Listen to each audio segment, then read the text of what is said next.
দর্শক স্বাগত। আমার নতুন একটি রেসিপি নিয়ে হাজির হয়েছি। আজ আপনাদের শেখাবো ডিমের ভুনা।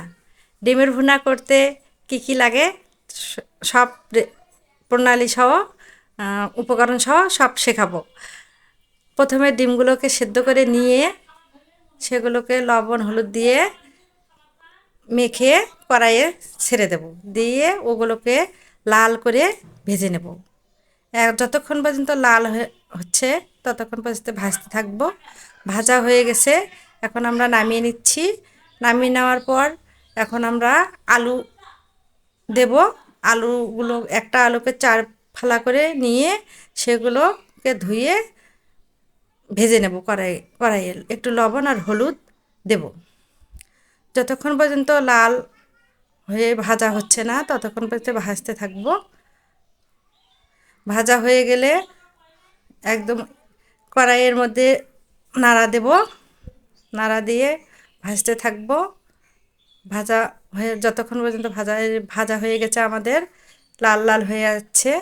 এখন দেখেন চমৎকার একটা আলুর ভাজার গন্ধ বেড়েছে। এখন আমরা কড়াইয়ে ওই তেলের মধ্যেই পেঁয়াজ দেব, পেঁয়াজ কুচি দিয়ে সেগুলোকে ভাজে নেব। ভাজা হয়ে গেছে, এখন ওর মধ্যে একটু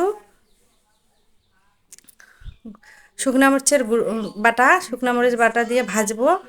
একটু ভাজা হয়ে গেলে তার মধ্যে জিরা বাটা দেব। জিরা বাটা দিয়ে একটু ভাজে নিয়ে তারপর একটু জল দিয়ে সেগুলোকে কষিয়ে নেব। কষিয়ে নিব, লবণ একটু দেব, হলুদ একটু দেব, দিয়ে কষিয়ে নেব যতক্ষণ পর্যন্ত কষানোয় নাড়তে থাকবো। নাড়তে নাড়তে নাড়তে যখন একটু ভাজা হয়ে গেল তার মধ্যে আর একটু জল দিলাম। জল দেওয়ার পর সেগুলোকে একটু কষিয়ে নেব। কষার জন্যে 2-3 মিনিট লাগবে। 2-3 মিনিট কষিয়ে নেওয়ার পর সেগুলোর মধ্যে কষিয়ে নিচ্ছি। এখন একটু নাড়া দিলাম, যেন দেখতে হবে যে পেঁয়াজটা একটু গলে গেছে। দেখা যাচ্ছে পেঁয়াজটা গলে গেছে। তার মধ্যে এখন ডিমগুলো দিয়ে দেব। ভাজা ডিমগুলো দিয়ে একটু তারপর একটু নাড়া দেব। রসুন বাটা আর গরম মশলার গুঁড়োটা দিতে হবে একটু। ওটা দিলে একটু আলাদা ফ্লেভার, এই গরম মশলার গুঁড়ো দিলাম, দিয়ে একটু ফ্লেভার আসবে।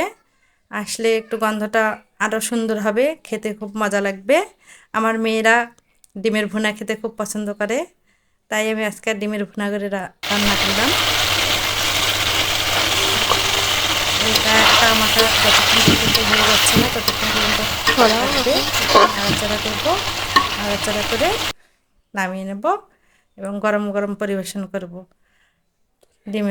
তৈরি হয়ে গেল আমাদের ডিমের ভুনা।